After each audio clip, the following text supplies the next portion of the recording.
So right now I'm going to show how to make factor trees to get to your prime factors. Let's start off with a small number like 12.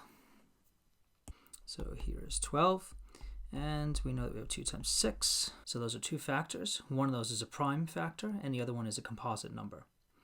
So 6 is our composite number, and 2 is our prime. So we have 6, we can break down to 2 times 3. 2, 2, and 3. I can rewrite this as 2 times 2 times 3. Let's do a nice number like 40. 40 is pretty good. 40 is an even number, so we can always start with the number 2. So I'll start off with 2 times 20 gives me 40. And then I could do 2 again, 2 times 10. Let's do something different. Let's do 5 times 4. 5 times 4 gives me 20. And I can break that down to 2 times 2. So in the end, for 40, I have 2, 5, 2, and 2. So I'll write that above it this time.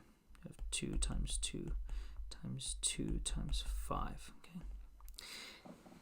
Now, you might ask, well, can I do 2 times 10 instead of 4 times 5? Well, I still get the same answer. And the short answer is yes. Let's have a go and show you. So let's do a 40 again. Let's do 2 times 20. All right, now let's break down 20 to 2 times 10. There's 2 times 10. And then finally, 5 can be broken down into 2 times 5. And if you notice, if you can see what's happening here, we have 2, 2, 2, and 5, or 2 times 2 times 2 times 5. Let's do another one. How about like a bigger number? Let's do like 130. So 130. Again, I'm going to go with 2 because that's an even number. So 2 times 60 is 120. So 2 times 65 is 130. Now 65 can be broken down. We can 5. It's a multiple of 5 because it ends in a 5. So we can have 5 times 12 is 60. So one more. So we have 5 times 13. And what I have is 2 times 5 times 13.